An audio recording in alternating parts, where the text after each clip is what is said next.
Ladies and gentlemen, boys and girls, welcome to another episode of the 1-0 T90 Studios podcast, also called Studio Football.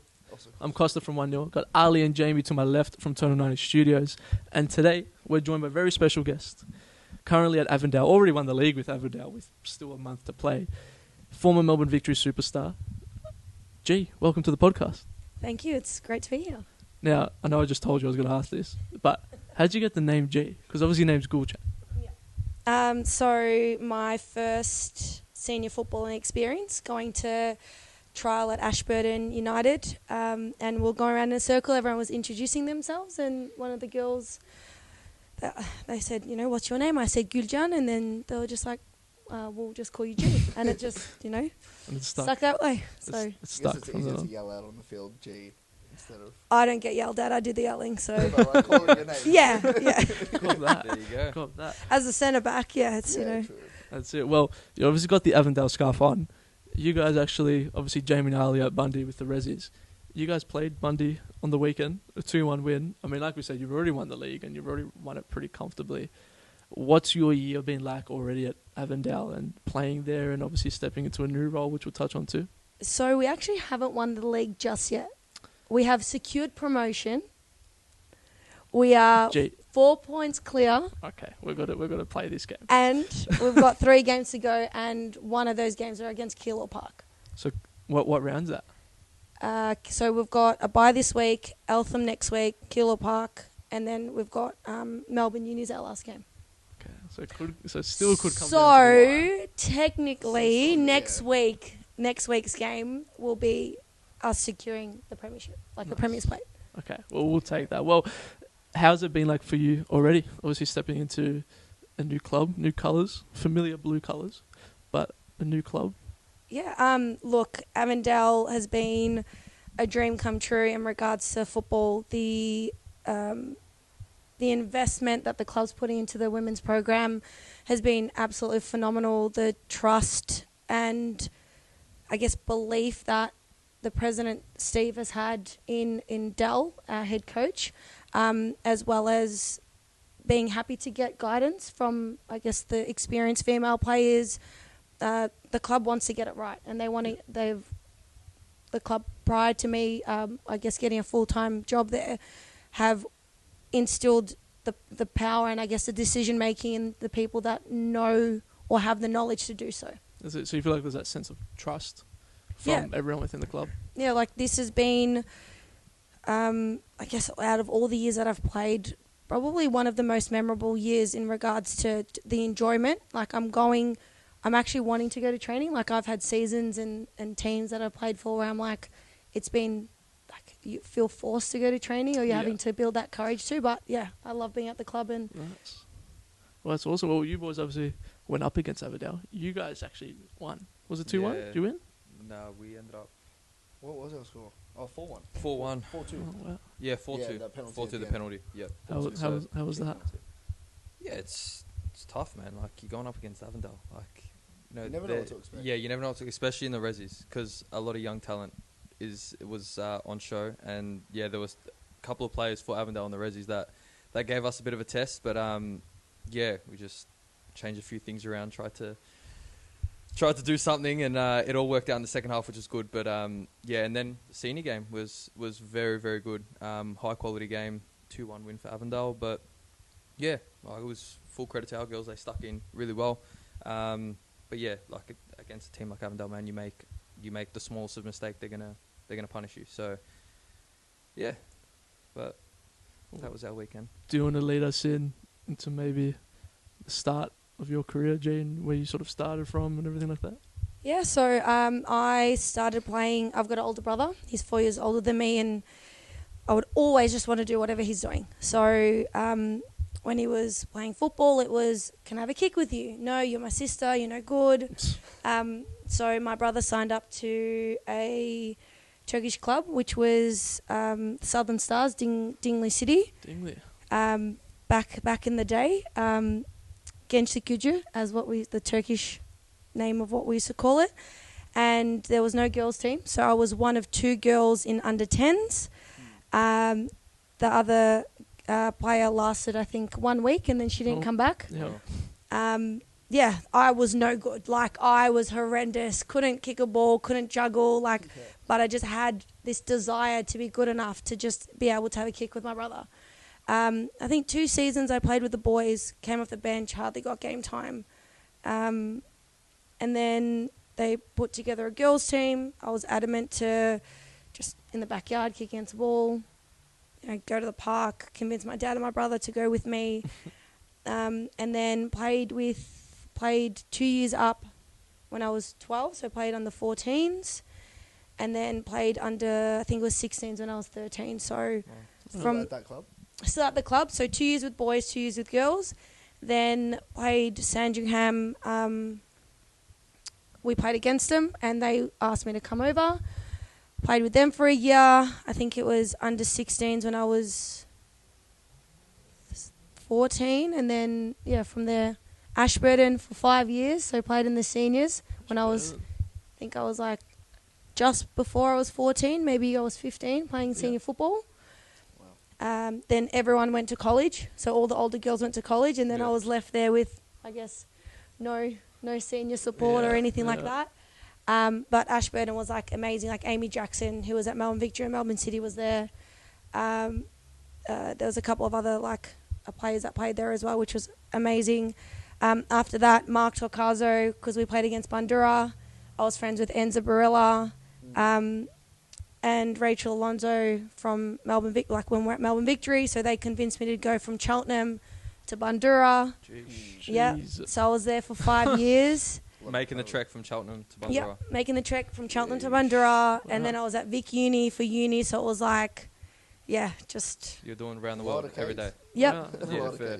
Oh, it was worth it though. Yeah. Like for football, it was, definitely worth it. And I don't regret it because it's a part of, I guess, who I am. It's a part of my journey. Was it your dad taking you everywhere as well? Until I turned 18, and as soon as I got my license, it was like, that's it. Yeah. Yeah, you're doing yeah. very No, good. I really owe a lot to my dad. Like he, when I made state teams, like he took up a second job. Like, so because people say football's expensive now, but, it was still expensive, but in comparison to cost of living and everything, it was maybe not so expensive in hindsight, but And then from Bandura didn't get the NPL license, and I was going to go closer to home. So I was going to play for Alamein, but it just didn't feel right. Yeah. Because Mark was like, look, I understand. Like you said, if we don't get it, you'll go closer to home. And then I think it got to closer to the season. I called Mark and I'm like, hey, can I come to Calder? He goes, I've been waiting for this phone call. So from there, Calder for 5 years. We just won absolutely everything. Yeah, that was powerhouse. When you just demolished everything, won all the trophies you could. Yeah. And then from there, football, I just didn't have the love for it anymore. It just got to a point where I was getting older. I was engaged, going to get married. So I actually thought I was never going to play again because I was like, football's just second to life now. Yeah. Had 2 kids, and I was like, I need to get away. What am I good at other than being a mum? And Bobby McGuinness, who was he was the women's head coach at Bulleen. So I knew him, and he was a state coach as well while I was growing up. And he called me and he goes, do you want to play? He was at Ringwood, and I'm like, I'll come. I don't know if I'm any good anymore, but I'll come and see. I was so nervous. I thought 2 years off, I was going to lose everything, my touch, my fitness, all of that. And they were in VPL. I was the fittest one there. Oh, wow. Literally, I had my son, and then my daughter was my second child. She was 7 months, and I was the fittest there. So that was after having 2 kids. Yep, I was the fittest there. I don't know if that says volumes to you or. I would like to think to me that I actually should have given myself a bit more credit. 100%. So played there, and then Bobby left. New coach came in, just didn't click. Then Bobby went to Casey, and then Dell was a coach at Casey Comet. So I went over and I was like, I don't really know this, the structure, or it just didn't really seem right. And then I was like, okay, I just got to trust the process. Bobby said that it's going to be a good club. Dell's a good coach. And then Casey, we got promoted. Wow. And then I knew Anthony Warden, who was the president of Avondale at the time. And I knew him through a mutual friend, Mo, who was working at Victory. And it's like... When the whole football world, like... Yeah, but it stars was... aligned. Yeah. You don't actually realise how much people pay attention and are watching you. Like, in a good way. Yeah. So Mo said to me, he goes, Anthony asked me about people that the club can get in the female space that will make an impact and are good people. And he goes, I thought of you. And I said, that's really weird because, like, I've seen you at the club, but we haven't really interacted that much. He goes, you don't realise how much people pay attention. He's like, you're always happy, you're always speaking to people, you're always willing to, like, help. And I thought, oh, shit, like, people will actually see the things I'm doing, like the impact I'm making. That's awesome. Did that sort of make you sort of realise, and it might have already happened before, but sort of realise, like, you have made an impact within the women's scene and the community? Like, hearing that in particular? I think for me it's been like, because I love it, it hasn't really had... It's like second nature? Yeah, so it's like you're doing it, but it's like when when kids, like, they learn how to walk, they're doing it, it's just the next kind of progression. And for me, when I got that call and it was like, look, we're looking for a head coach, and I thought of Dal straight away because for me, I was like, if anyone's going to get an opportunity in women's football at a club like Avondale, like, he is the guy. Yep. And then I was like, oh, maybe I won't play, like, next year. Like, maybe I'm done after Casey. And he's like, if I'm coming, like, G's coming with me. Wow.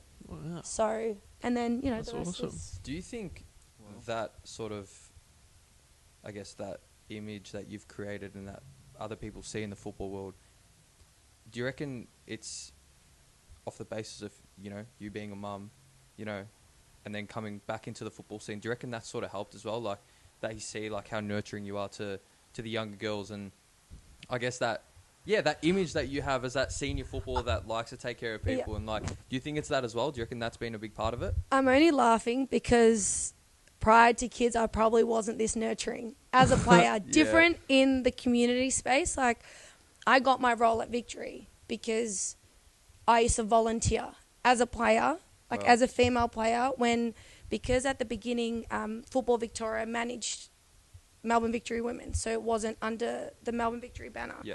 And anytime there was an event or a clinic, I was always like, I love football, like, I'm coming, like, what do you need? So when there was an opportunity for a role, the head of community at the time, Stella Smith, she was like, you are my person. Like, why are we going to go bring someone in that doesn't have these ties or this love for the club when you're doing it for free? So why don't we pay you for it? That's a good point. Yep. My sister's got a photo with you from when I reckon she was like 8 at some junior tournament, and it was with yourself, and we actually have already spoken, like we said off camera, like 5 years ago. Yeah. And, at that time, some would still say now, I had no idea what I was doing. You still don't. Cause Yeah, thank you. And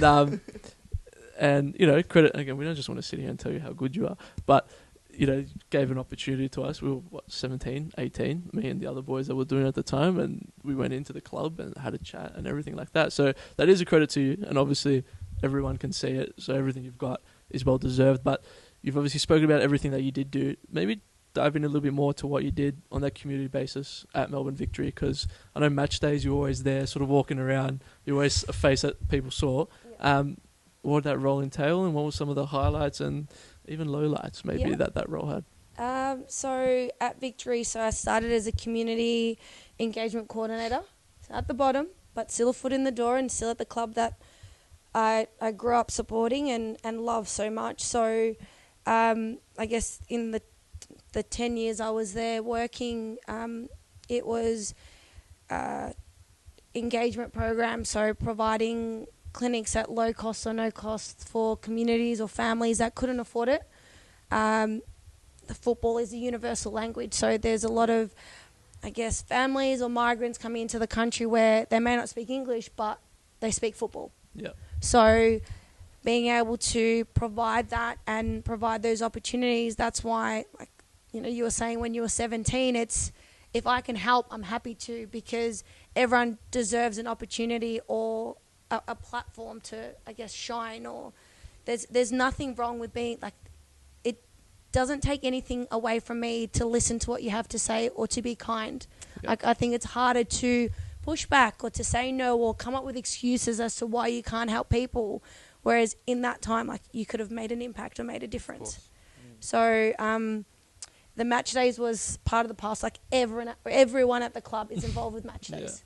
Like, whether it was, you know, me as a coordinator or people in operations or membership, that's what we lived for. Yeah. Match day was like the pinnacle of working at the football club, because you win together, you lose together. The boys or the girls might win or lose on the pitch. It's like everyone feels it, because what we're doing day to day, the common goal is for the team to be successful. It would have been almost similar to like when you're a player and you're training and you train and you go through that slog during the week and you're just looking forward to the match day and hopefully winning. And I guess for you guys behind the scenes working for the club, you do everything you need to do during the day, during the week, and then hope that the results show on the pitch for the whole club to succeed. Yeah. Look, it was hard when I was working and playing. Like, if we'd have a loss and I'm in at work on Monday, like... The mood wouldn't be at the top. Yeah, and thankfully at Avondale we have been undefeated, so I'm going to work on Mondays. It's like I don't have to. I can go in with my head held high. Yeah, that's it. Well, did you want to? You mentioned your full-time gig at Avondale now. Yeah. I think that's a fairly new one that you've just stepped into. Is it a similar sort of community role that you'll be stepping into there with the club, and is that something the club wants to do in the sense of getting more full-time people on board? Yeah. Look, at Avondale we're very ambitious, as everyone knows. The aim is to win everything, to get to the top, to be the leaders, to be the trailblazers, to do it in the men's space, the female space, the junior space. So it's actually my third week at Avondale, and I fucking love my job. Like, Really? honestly, like working in football and working with a club, an organisation that want to invest in people, invest in the right people, and in the end, it's all for the kids. Like, the pathways and everything, yes, we want, the women and the men to be successful, but if there isn't a pipeline or a succession, like, where are these kids going to go to? Exactly. Yeah. So, obviously with my history, my pedigree of what I've done, the club have put the faith in me to start developing programs or helping them out where like, I guess, opening doors that haven't been opened before. Yeah, that makes sense. So, like I said, Steve, our president, him and his family have been at Avondale for a very long time. Like, they pretty much built the club. Carmela, our vice president, he played at the club too. Grace, our general manager, she's my boss. She's like a very amazing person to have learning off. Rob, our operations manager, we've just got Johnny in. He was at Newcastle Jets, strength and conditioning. Luban, who was at Dandy City, technical director. So we've got 5 full-time staff. Wow. At Avondale. That's wild. That's different. Yeah. Well, like, we're wanting to be... I think that's the like the pinnacle where Well, we're setting the bar. Yeah. That's So... it. No, it's good. It's good to see the clubs doing stuff like that, helping people out and showing that they're actually doing it seriously, not just, we have to.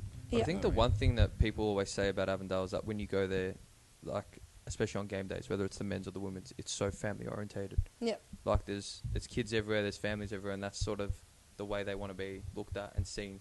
And they are going in the right direction for it, because if you saw the Avondale Heidelberg game on the weekend, like, the scenes there were unbelievable. It was all like the juniors were there, all their families were there, and it's a massive thing to see, especially now in Victorian football. Well, what is the goal? What's the ultimate goal, I guess, for Avondale? Is it, and you might not be able to, is it A-League?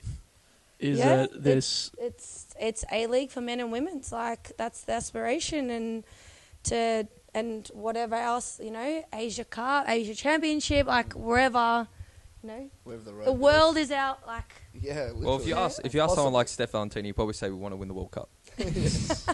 That's probably where their aspiration is. He is someone that has been amazing at the club as well, in regards to the, being, I guess, a male working in the female space. He is an advocate for women's football. The stuff he's doing with the girls, Lundy as well, like, they have been phenomenal, and you see that there's these young girls are not only having the senior women's as role models and people they can go to for football advice or football tips, but having that flexibility and that, like you said, the family feel where you can go to anybody. Like, I can go to the head coach Zaki and ask him for advice in regards to life or football or whatever, and vice versa with like the men with Dell or with our president. It's not, It's not one club that's separated in 3 different sections. It's one club and one club only. Yeah, like, generally with A-League clubs, there's that hierarchy of like having that conversation with the CEO or, the head of football might not be so easy, whereas it's literally like, I feel, honestly, I'm really grateful, and I hope that I can do justice to the opportunity that they're giving me, and I know that I'm experienced, and I can say that I deserve where I am, but at the same time, like, if they didn't give me an opportunity, how am I going to showcase what I'm actually good at? Do you feel like Avondale's sort of like revitalised your love for football again? Yes. Yeah. Only because it's, like I said, when you've got people that believe in you and actually see what you're doing, and when I was at Victory, I believed in the aim. I believed what the club was wanting to do in the community space. It was, I could advocate for the club and not feel like I'm lying to people or being dishonest. Yep. And it's the same with Avondale. Before I came to Avondale, I didn't know a lot about them. Like, I knew they were a big brand. I knew, they had the Italian heritage. But now, for me, because I've worked so hard on building a reputation in the community space, in the football space, I'm proud to say I'm at Avondale, that I'm working for them, and that my name is affiliated with them. Like, on LinkedIn, I was like so excited that I could finally say that, I'm at Avondale, I'm working there, and all that stuff. So, to be able to, like, there's that saying, if you love what you do, you don't work a day in your life. And at the moment, like, that's what I feel like. I know it's 3 weeks in, but like, I believe in the club's vision. Now it's our vision, it's my vision too, and really, really grateful for like what they're creating, because it's something that, like, my family comes, my kids come and watch me play, and it's like, my son singing the Avondale song at dinner. Oh, wow. He doesn't get the lyrics right, but like, just mumbling the words. Yeah, he's like, we are Avondale, the Avondale. It's like, I'm like, it's not exactly right, but it's there. Awesome. It's there. And when the big clubs dying for that to happen at other families' sort of dinners and houses and stuff. You know? I think especially with little kids. Yeah, and like, before bed we try and do the whole, what was your favourite part about this weekend? And when they're saying to me, the best part was coming to watch you play, I'm like, I got to play another year. Yeah. There's no stopping now. Do you have a time frame on it? Until you just stop? Look, in all honesty, after this year, like, just going to keep going. At Calder, it kind of got boring because we're just winning everything. So I was like, I hate when that happens. Yeah, it's the worst. Sucks. When you go into a night cup and you just end up winning it like every year. Like, night cup, Community Shield, Premier's Plate, all that stuff. Whereas like it felt so different.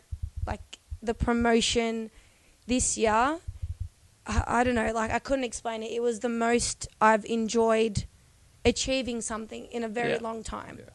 And for me, it's not even about for my personal, going to go NPL, going to win it. It's like I feel like I've made such an impact in regards to the playing space and for the girls in the team that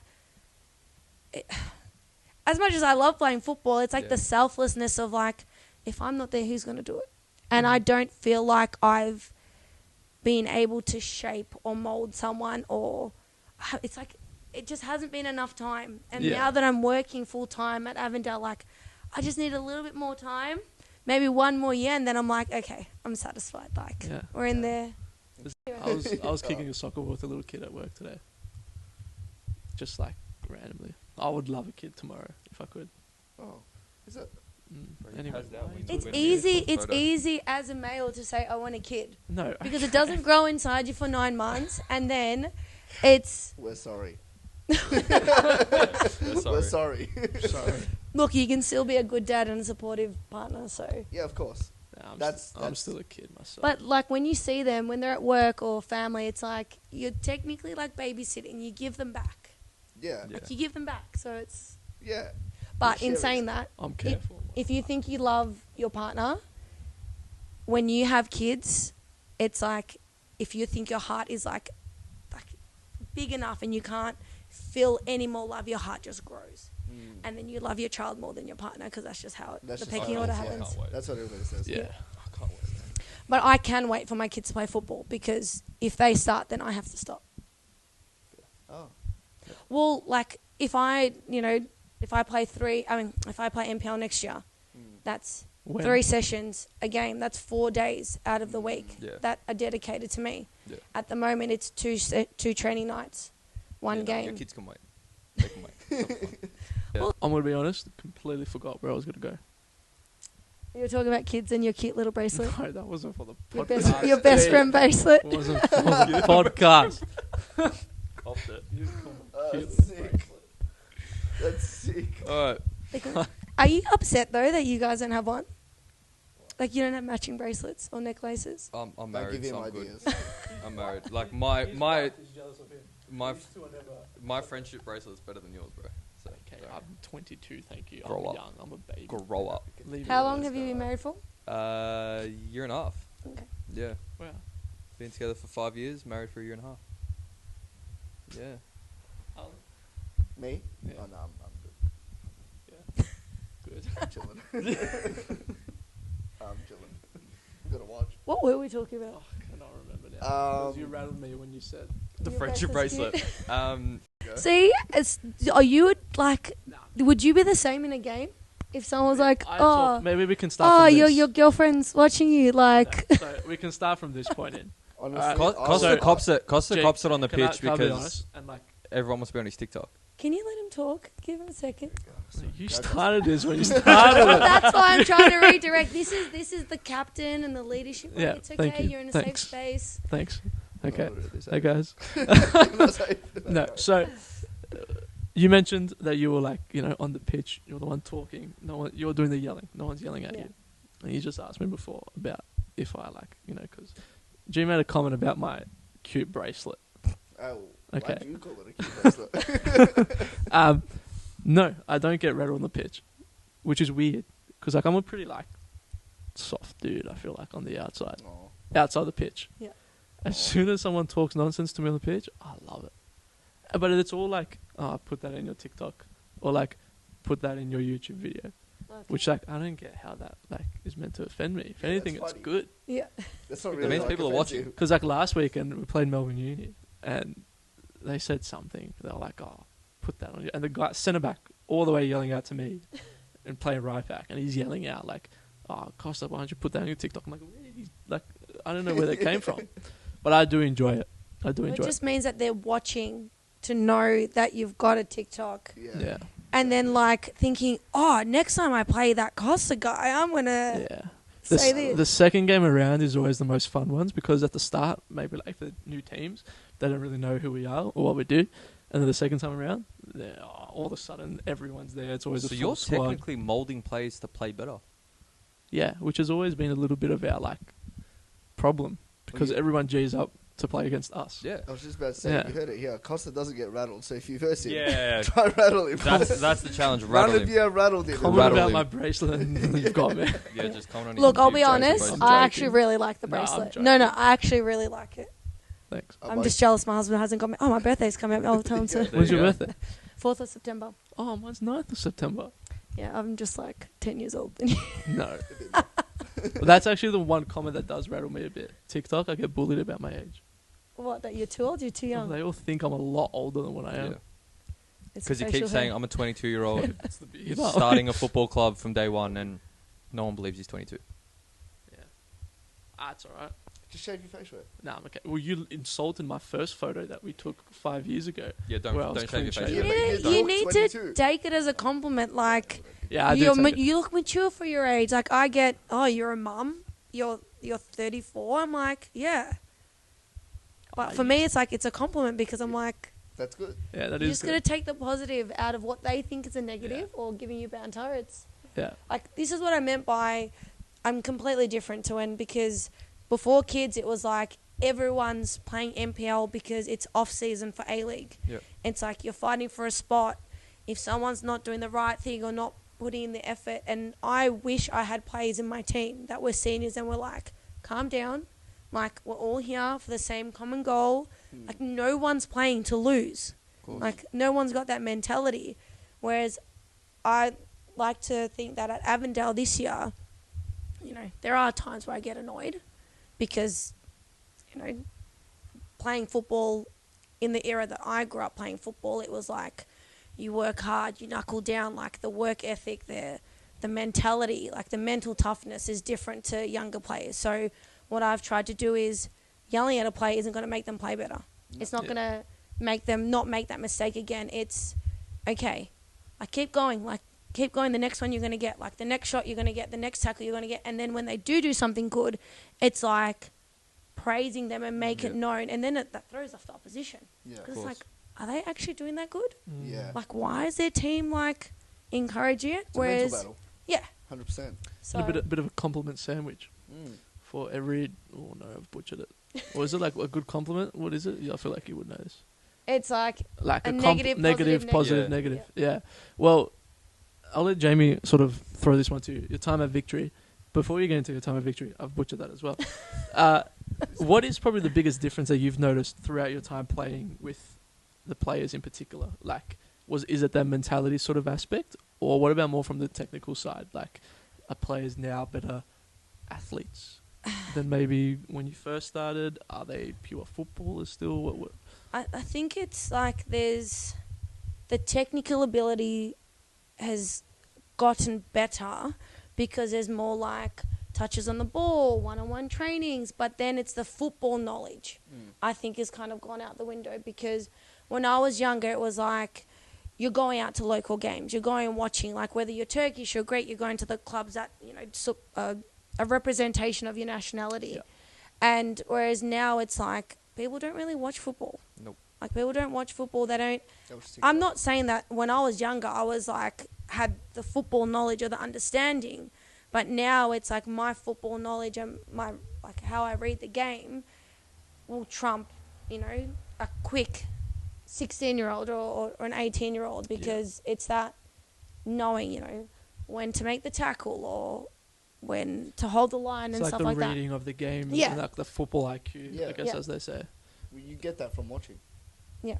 So Yeah, that's a good word. The more you watch, the more you learn. Yeah. 100%. Whereas I think that if I had my football brain now and then my fitness when I was playing at Victory, then I'd be like the ultimate footballer.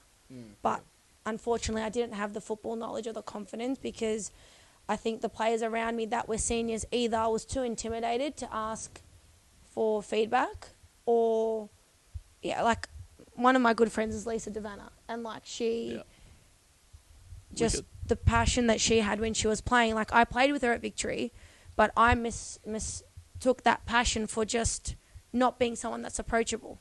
Whereas I've said to her many times, I'm like, I wish I came to you as a young player and asked you, like, why did you yell at me? Or, like, why were you annoyed about that game? Or, you know, what should I do differently? Whereas now I'm trying to be that player that's approaching the younger players because they may not want to come to me and ask those questions. Yeah, that makes sense. It's a good way to look at it. Yeah. Your time at Victory, explain that, because you went through a lot of triumphs at Victory, and how did that sort of shape you to be the player that you are now? So the first season I trialled at Victory, in the inaugural season, I didn't get a contract. How old were you? For a moment? 19. 19. Wow. And this is when, the A-League Women's, is what she's called now, was obviously very different back then to what it is now. Yeah. I guess in the sense of even just the name. Like back then it was Yeah. the W League, and did you have Joe Montemurro when you were at Victory? Yeah. Yeah. Let's continue. Sorry. Yeah. So no, that's okay. It's your podcast.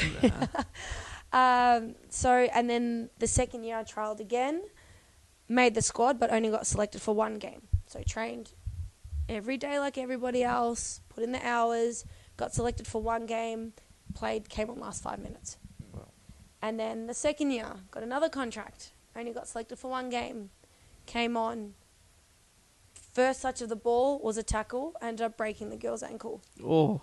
like wasn't intentional. It was just, I went in for a 50-50 tackle. She came out Zero. worse off. Didn't come Not out. being able to walk. Didn't come out. Yeah.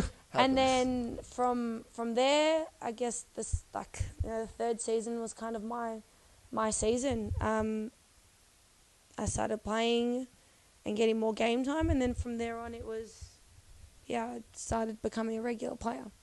How did you manage to stick through it with that first year and that second year where it was like you're just along for the ride, kind of feeling like what pushed you to just keep going instead of just going to somewhere else where you'll definitely play a whole season, 90 minutes and stuff like that? I don't think I had the courage to move interstate or to move overseas, and I thought to myself, if I'm not good enough to play at Victory, and also they were my childhood club, Victory is where I wanted to be, and I didn't want to play for any other club. So, and I wasn't the only one. You've got a squad of say 22. You're only getting 16, 17 girls getting picked every week. So, those friendships that I built with the other fringe players or I wasn't even a fringe player, the other players that were on the bench, it's just that motivation. And you know what? Saying I play for an A-League club was a pretty cool flex. When you're going to school or, you're going to uni and it's I play for Melbourne Victory, but are you getting game time? That's a different conversation. Yeah, shut up. It's just take what I first said, I play for Victory, that's it. That's not. Well, that was the aspiration of started playing, and then it was always that was the goal. And there was no reason to give up. Do you think, as you touched on your courage to go into state or something, do you think that's something that you've seen within other players within the A-League Women's, maybe over the years of they either just want to stick through at the club whether it's Victory City, whoever it might be, but leaving their comfort zone almost is maybe what hinders them from progressing their career? Yeah, well, I think it's a bit of that, and it's also having the right mentors. These girls and women that have gone into state or overseas have maybe had people that can guide them or can show them the options, whereas I don't feel like I did.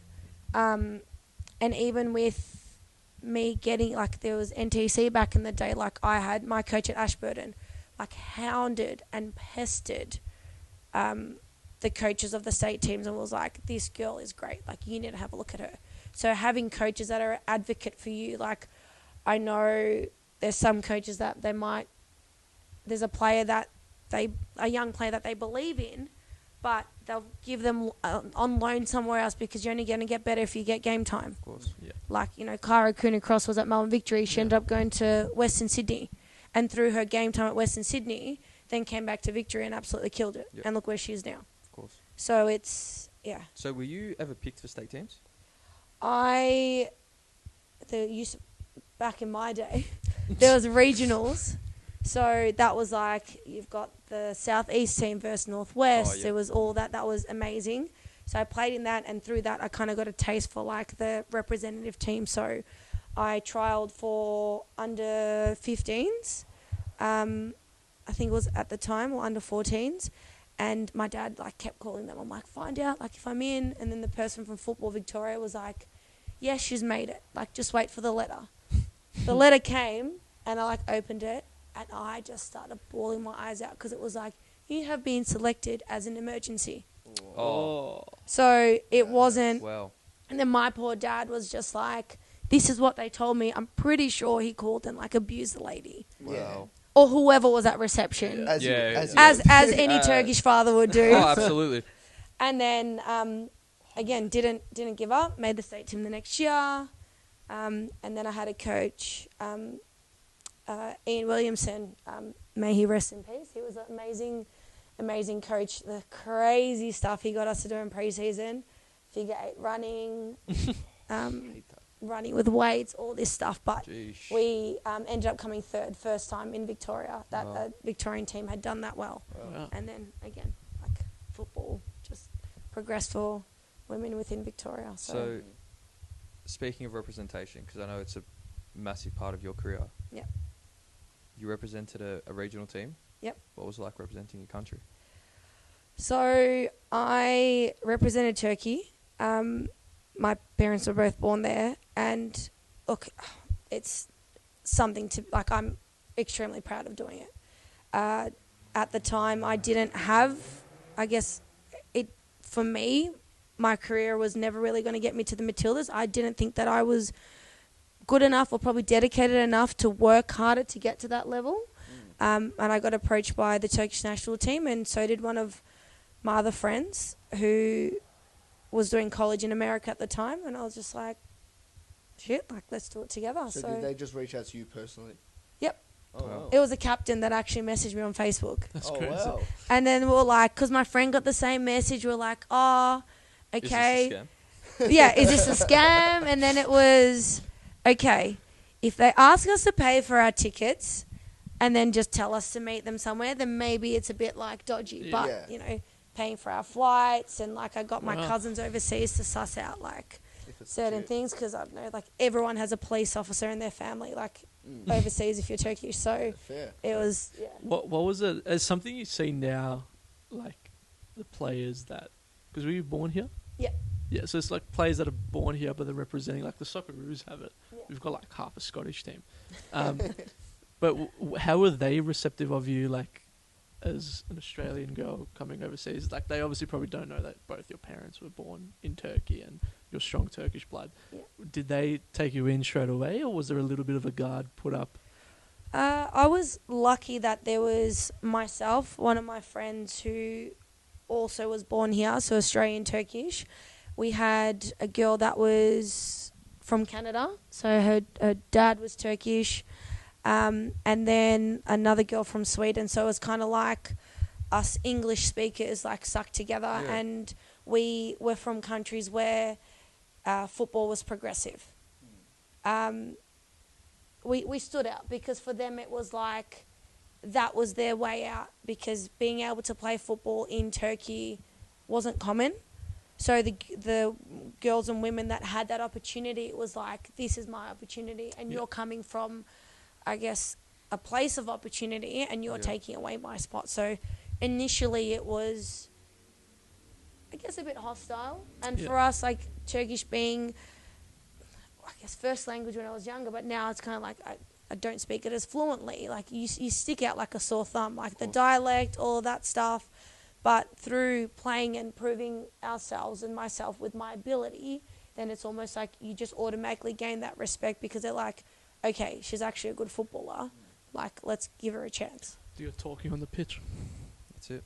Were you there as a defender or as an attacker? Fullback. Fullback. So I was playing as a 6 for Bundy at the time, and then I was playing fullback. You've Wow. played everywhere on the pitch. Yeah, I started off as a striker, which Start everyone off as does striker. in under 10s. Yeah, but you know what? It was hard because they played more of a technical game, whereas for me it was like I was always reliant on my endurance and my speed when I was younger. And They more like slow build up. yeah, and of it was football. just the technical ability. Like I just wasn't that good technically, so they probably we're just going to fit her in somewhere. Let's put her as fullback, because then she can just run up She and can just down. run up and down. Yeah. Fair. And then- your debut was against Austria. Yes, there Yeah. was a friendly against Austria. What was that feeling like? It probably like hit harder than what I thought it was, in a positive way.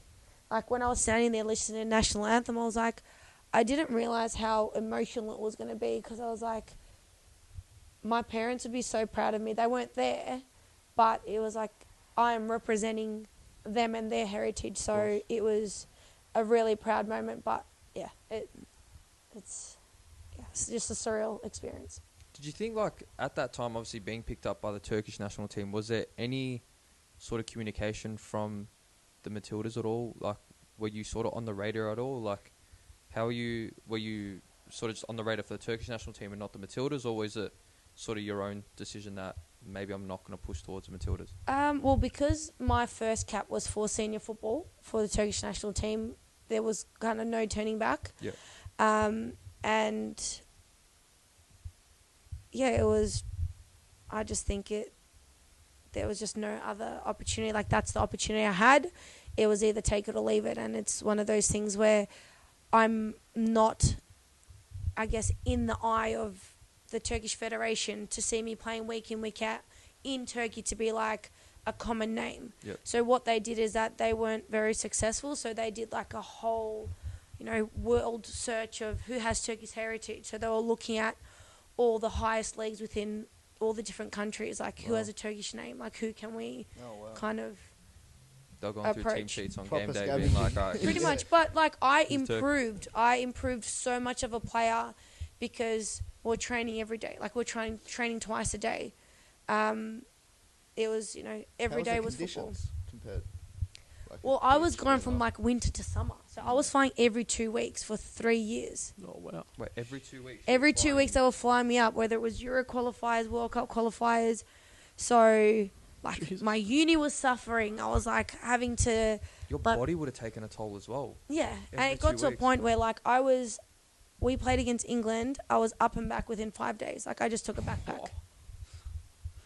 You played during jet lag, came back still jet lag. They can carry Yeah. on luggage to play. But against then England. like I'd come to what it was a women's Premier League. I was flying like I was playing like 5 seconds ahead of everyone. So I was seeing the play and I was like, this is really shit. Like this is really slow. So my preparation for the national team was really bad. It was really poor. And then the W League at the time the season was so short. So when I'd go away, say I'd miss a game or I'd miss training and I'd come back in and I'd be coming off the bench or not playing at all. But I was at like peak. Like I had improved immensely in a short period of time. But me playing for the Turkish national team, unfortunately, didn't like relay at the victory level. Yeah. At when I was at Bandura, it was like I was always a starting player anyway. Yeah. There was games where my coach was actually like, Mark was changing games to make sure I could play. oh wow, yeah. Like the ground, something's wrong with our ground. We need to Yeah, postpone, yeah. or we've got a field clash. And I'm like, I was like, it's okay if I miss a game. He's like, no, it's not. Like I need you. Yeah. Yeah, That's that's sick. wild. That's wild. How long did you spend with the Turkish national team? So I was with the Turkish national team for about 3 years, and I was flying up every 2 weeks. So I was up for 2 weeks, back for 2 weeks. Every time there was either a European qualifier or World Cup qualifier, I was up. Did you feel like? What was more fun, the World Cup qualifiers or the Euro qualifiers, or was it just the same? Like, was it different energy, different expectations? Same expectations to win, but it was just that obviously you're playing against different teams. Like I played against Kazakhstan. Like the most I knew about Kazakhstan was from Borat, I was about to say. And like, Random. but that's the thing. I didn't want to say it. But that's the thing. It was like I'd watched the movie, so I'm thinking like it was very different, Yeah. very different Well, I hope because so. like the airport honestly was probably 2 times this space. Oh wow. Oh. And there was just like a hole in the wall, and that's where all the bags were coming out of. Crazy. And then you're getting on the aeroplane, and the plane's taking off, and the guy's still on his phone talking to whoever he's talking to, and like me and like my teammate from Sweden, from Canada, and my other like Australian friend, like we're don't like trying to say turning it off because you're flying in Australia, it's. Like You're in a plane. Yeah, exactly. yeah, like you're gonna get like even if your Wi-Fi's on and it's not on like airplane mode, you're getting yelled at by the flight attendant. Yeah. So, That's no, crazy. yeah. That's different.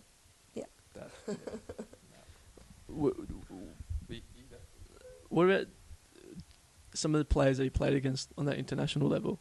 Are there any now that sort of jump out to you where like in that time?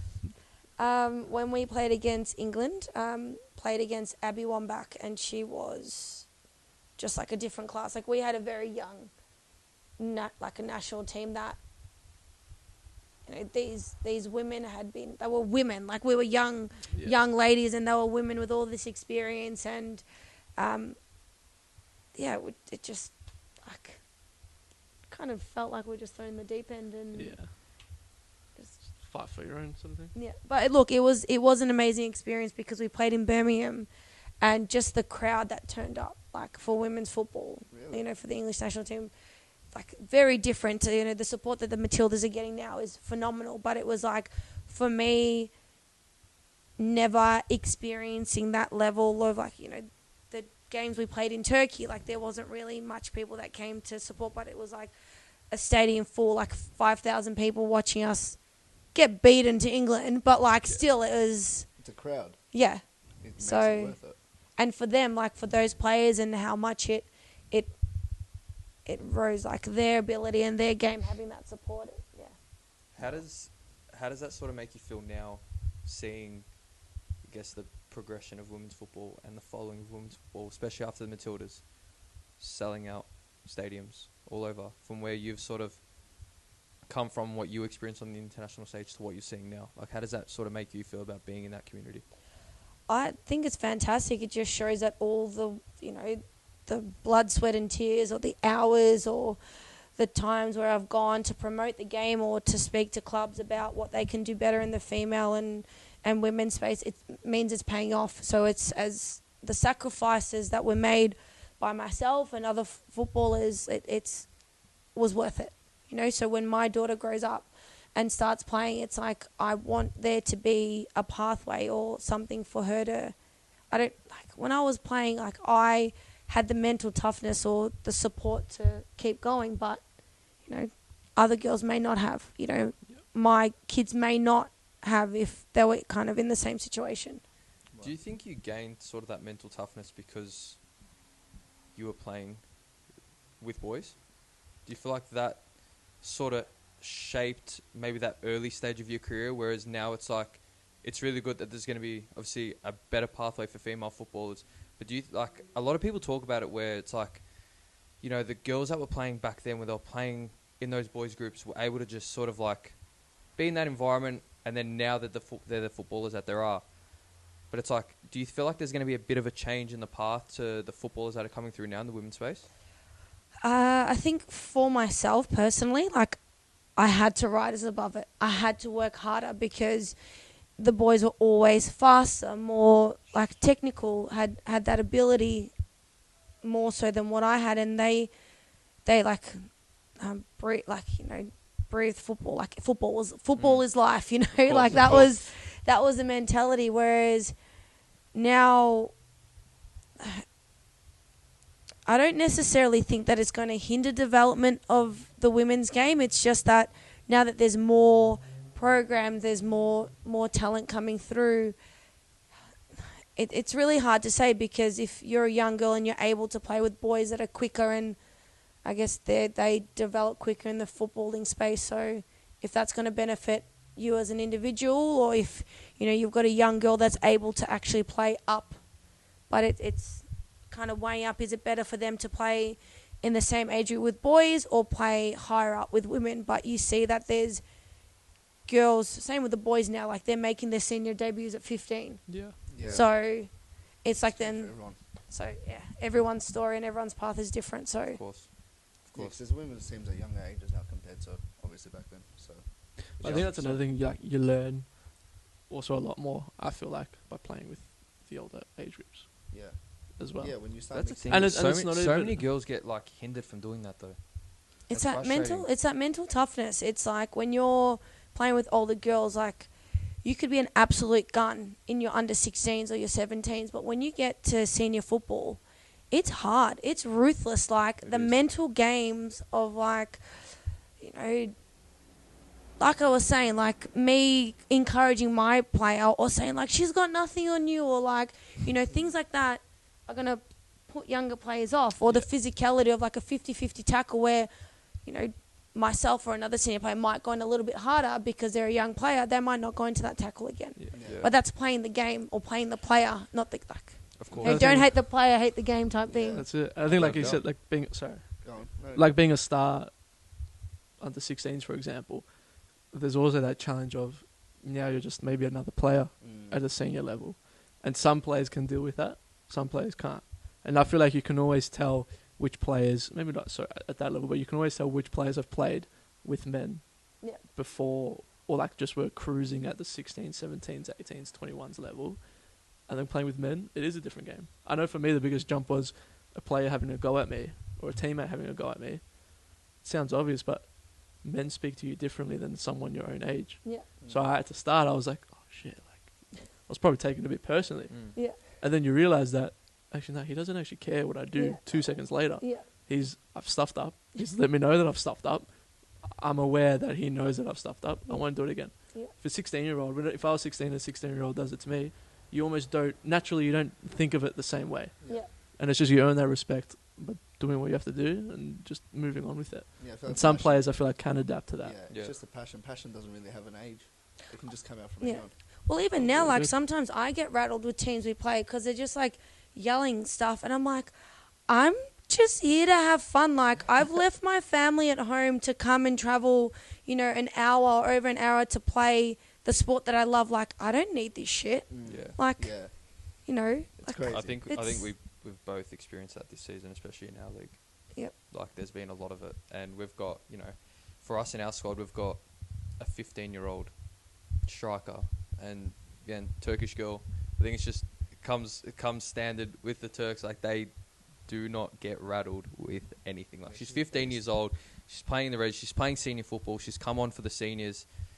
But, like, you can just see how much she's developed now as a Yeah. player. Like, when she came in pre-season, you wouldn't hear a whisper from her. Yeah. Now it's like she's opened up. But then you see some other players that get that opportunity and it might hinder them a little bit. And you're just like... So you're really in that fine line with, like, are they going to thrive in it or are they Yeah. going to pull back? And it's like, it's that very, very fine line at the moment that we're seeing. You do get like a lot of younger girls now that are very lippy though. Oh, yeah. Like I'll be not in my team, but like I've had experience over the last couple of years where I've tried to give constructive feedback. It's because I'm like, I actually know or have some more of an idea than what you do, and this isn't for me to bring you down. Like this is to help you out. And then I've had other players being like, "Oh, don't listen to her. Like, don't worry about it." I'm like, I'm not actually saying it to be mean to her. Like, I want her to succeed. Like, I want our team to succeed. Like last year, I had a girl. I think she was like 15. She was like, "All right, Miss Victory." I'm like, I haven't played at Victory for like 6 years. Yeah. Like, Do you think that comes from like them almost thinking that they're the star, and that whole sort of mentality switch, or is it just a little bit of like entitlement? I think it's entitlement. I think it's that like kids are just cruel these days. Like they're just mean. They think they're all that. And about, As I was growing up, like if an older player says something to me, I'd be like, it would not even open my mouth. I'd just be like, 100%. do they hate me? Like, Yeah. I feel like we were more disciplined. It was Yeah. like in the team, in the structure. yeah, If someone, even just like a year or two yeah, older than you said something, that's it. Yep, cool. Well, it's sort of Yeah. like, and it probably sounds bad, but I feel like this might be long gone, but like you almost know your place, or you Yeah. knew your Yeah. place. Of course. I knew when I was the baby in the team, I knew there was every freaking time I had to go fill up the water bottles. Yeah, 100%. But from what I heard now, and we take constructive everyone helps criticism out better. doing the water bottles. Yeah. yeah, That's what it comes down to. It's they don't understand constructive criticism and being attacked. Yeah. yeah. So they look at everything as an attack, so they're going to attack you back. And it's like, I'm literally Yeah. just trying to help you be the best. Look, I've had moments, like even this season, I've had realization of sometimes my delivery isn't the best. And that's taken me a little bit of time to be like, oh, but I've got good intentions. But you can have good intentions, but you can also say it in a different way because everyone takes on feedback differently. 100%. course. Men So- and women. So I've found that, there's some players that no matter how much you yell at them, they're just not going to respond or change their game. Whereas I found that, you get more bees with honey, like being encouraging and actually trying to support people in their mistakes for them to get better has actually been more beneficial Yeah. as a senior player. So, it's took, It's having hard. Turkish Yeah. heritage and constantly like, As Europeans, our passion gets misstrued for anger, and As you're coaches, attacking me, and it's you're hard. like, especially as coaches, it's difficult. Like Figuring out. we're just trying to help. We're good guys. Hey, Yeah, exactly. hey, No, exactly. Hey, we're all right. Like, No, we're exactly. just trying to help. Like, Have you? What you were saying before about figuring out the best way to deliver what you're trying to say without them getting the wrong idea, that's the hardest thing. it is hard because with the ever-changing world of like political correctness and all of that stuff, it's like sometimes I feel like I want my coach to just lay him out and just, Yeah. Go but on. then go to town. But then it's almost like I think to myself, would I want that? Like, if I'm having a bad day, if I'm having a training session where, like, I know I'm doing shit, Yeah. like, I know I'm doing poorly, how am I going to feel? Whereas our coaches, like Dell said to us, he goes, I understand, like, sometimes there's days where you're just not feeling yourself. Like, if you don't want to tell me, tell one of your teammates. Like, tell G, like, she's the captain. Tell one of the other players that you feel comfortable with. And then at least that way, if I'm having a go at you and it's just not the day, like, they'll either be like, you know, just give her a moment, or I'll already know. Yeah. And I think having that environment where, and then there's times where, like, when we were playing Ringwood 2 weeks ago, and they've only got one pitch. Normally you warm up on when the resis are playing, you warm up on, like, the back of the goals in the corner. Yep. The referee, the reserves referee, the main referee was like, nah, you're not allowed on the pitch to either teams. Yeah. Wow. Like, so So we're gonna warm up. So we warmed up outside of our change room on the concrete. Concrete, yeah. Girls who had runners changed into runners. The girls that didn't, that was, say, rocked up in slides or Crocs or whatever, were warming up barefoot. So this is VPL that's meant to be a level in which Football Victoria is, like, wanting to strive to be better. We did it. Like, you know, in the end, we're here to play a game. Like, we're not going to but we were down 1-0 at halftime. Yeah. And we're undefeated team. Really? One down at 1-0. And, you know, like, Dale could have come in and been, like, lost his head. And he goes, we've put ourselves in this situation. Like, I know we're going to get it. And I was the same. Like, you know, a mistake was made. We copped the goal. And I said to one of my teammates who felt the responsibility for it, I go, don't even worry about it. Like, we got you. We're a team. It's on all of us. Yeah. We ended up winning 3-1. But it was just like no one ever had a doubt. Like, it was a process. Had to believe in the process. Know that we were going to work hard and get the end result. And it's just, like, that's what I mean. It's sometimes yelling at someone isn't going to... It's how you learn. You get to know your players. You get to know your team and know what works best for them. And instilling them with that trust that... But if you've got a team that doesn't listen week in, week out, then maybe you've got to yell at them. Yeah, absolutely. Yeah, you're not wrong. With Dell this season, obviously coming from KC last season, getting promoted into the VPL, then coming back into the VPL with Avondale, and especially with, I guess, the pedigree of players that you do have in that squad this season. Yeah. How's it sort of been with, like, not essentially like the control of the team, but like the understanding of the team? Because you can see, like, from the list, there is a lot of big personalities. What's it been like, especially for you as a captain, to sort of, like, I guess, bring everyone into one? Because we've seen throughout the season, you guys have just, again, you're undefeated. Yep. Some ridiculous results. I think 17-0 is a bit of a stretch, but We've got happened. two really good strikers. Yeah. But yeah, what's it been like, especially like... And we've only conceded 10. So Yeah, I think we've scored over 110 goals. Yeah, and only 110 goals, 10. conceded 10. Our goal difference. I've scored one. Don't. Oh, well. don't. And that was a 17-0 game as well. She answered that before I could even ask. Yeah. Yeah. Oh, it was, you know what? It was a very questionable penalty.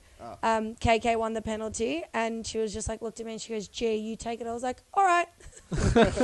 And yeah, anyway. Yeah, so what's it... It went in, so that's the main thing. that counts. That counts. Yeah, what's it been like, sort of, yeah, with that, especially in that leadership role, to bring everyone into that one group? A lot of work was put into it pre the season even starting. Dell, like, he has been fantastic in regards to asking my opinion or asking for my thoughts. So we could have had, like, if you think our team is stacked, it could have been, like, even more. But what we made sure that we did is that we had a bit of a vetting process that a good player doesn't equal a good person. So we've made sure that every single person in the team is not only a good footballer, but also a good person. Because, like, it just makes it so much easier when you're actually playing, like, your teammates are people that you enjoy being around. Of course. So that's made it easier for me as a captain that we're all like-minded people. Every time in our team talks, I'm like, enjoy yourselves. Like, if you're not enjoying yourselves playing football, like, what's the point of us being here? Yeah. So it hasn't been hard because, and that's the same kind of, that's the same thing we're going for next year. You know, the girls that are coming, if there's players that are coming in, it's, you know, are they a good person? Are they going to, do they have the same values as what we do at the club? Are they going to want to get involved with the juniors like the expectation is? And the men come to our games, we go to their games, like we go to junior sessions. It's been a bit of a teething process this year because a lot of the squad is new. So it's that expectation from next year of we're one club. If you're coming here, you're buying into the whole, I guess, the dream and the vision of the club. I think players, and the particular player that you would want in a club, would love that in the sense of... Would be someone like me. I think it's someone that wants to come and be more than just a player. Yeah. Like, you will have players, and there are players, which is fine, that will I just want to come to training, I want to come to a game, leave me alone after that. You know, but then there are players that, actually, I would love to help coach the juniors. I do want to stay involved, and they get off on that family sort of thing. And ultimately, players like that are ones that you would attract, especially for like now with what you guys are doing at Avondale. And they are the ones that build and help the community. And ultimately, like you said, you want to enjoy going to training, going to the games, because you spend 3-4 days of the week with them.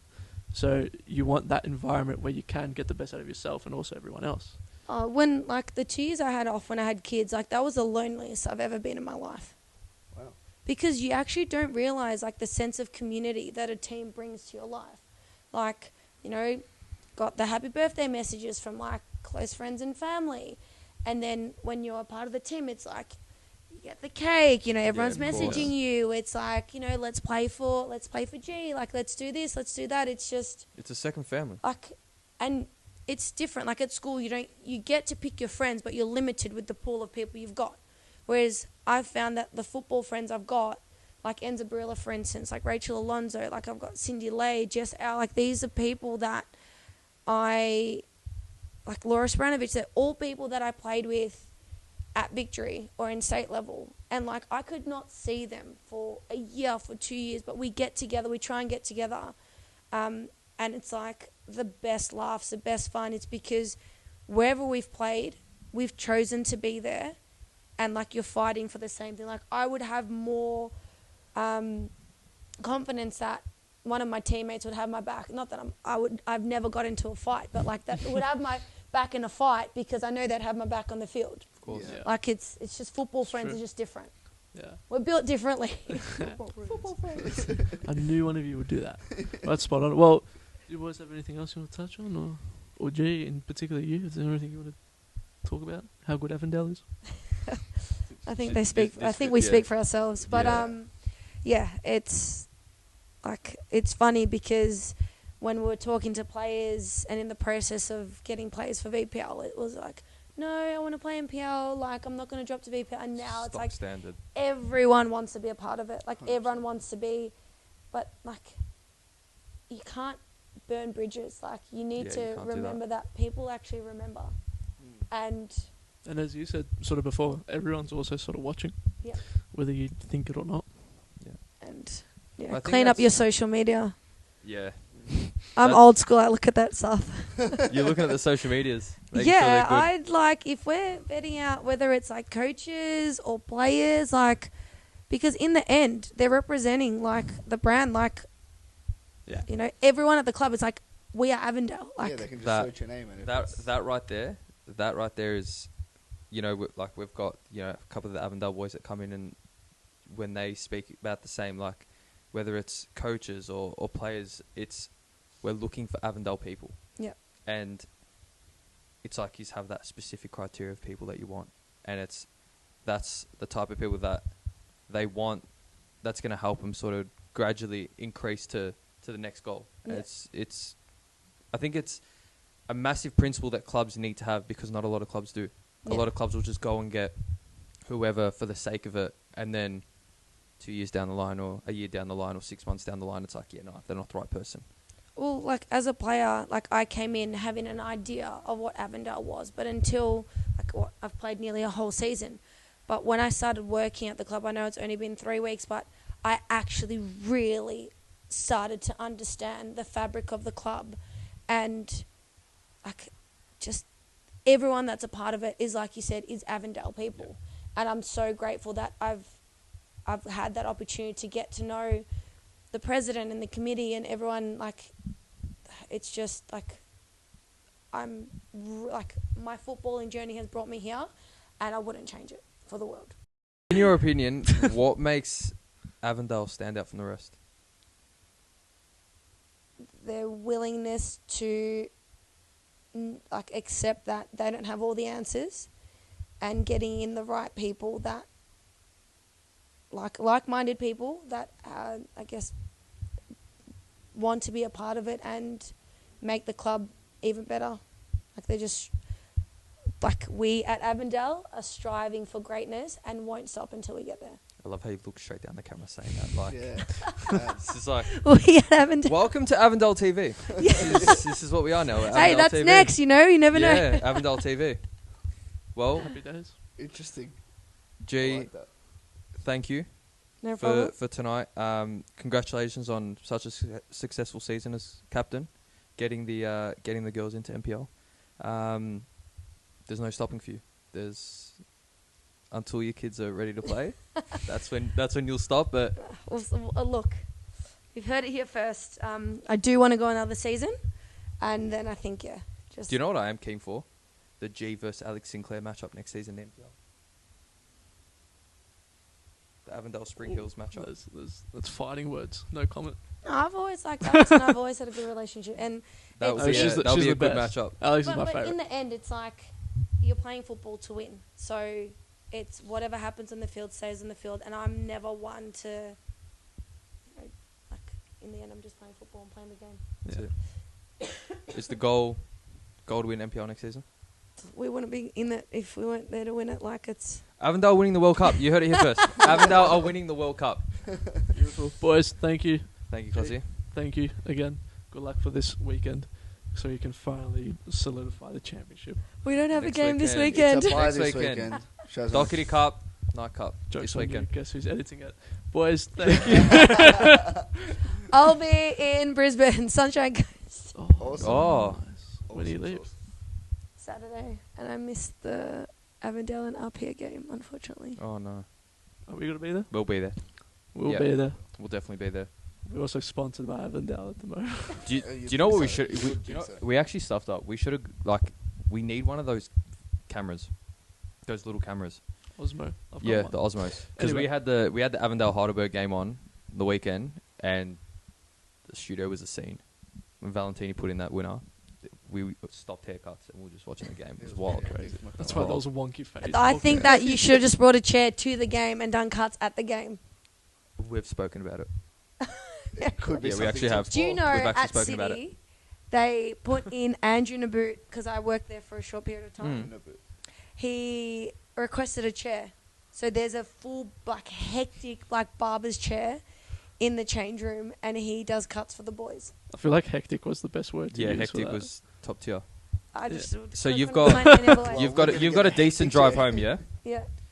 Call Steve and tell him, hey, look, the Come boys on. are total 90. Haircut. Can you put a chair? I don't know. Well, Avenger he Park. gets his haircut once a week. most Steve of the boys does. in the team do. Yeah. So I might lose all composure if I rock up to a game and I see you guys cutting hair there. You've got Bro, the that bloody, would- what do you call it? The capes. The I was gonna say Avondale cape. capes. Yeah. Is that what Yeah. they're called? Capes? And Avondale it can capes. transform into an actual superhero cape. How sick would that be? They are the Avengers. I think we're going. You guys have lost the plot. You- Business, man. Business. Yeah, You've lost the yeah, plot. yeah. Thank you for watching. Thank Thank you for you. viewing. And please subscribe and do all that business. Follow Yeah. us. G, again, thank you. Boys, thank you. Thank you. Thank a lot. you. Good luck Appreciate for in 2 weeks' time. it. Here we go. And we'll see you guys soon. See ya.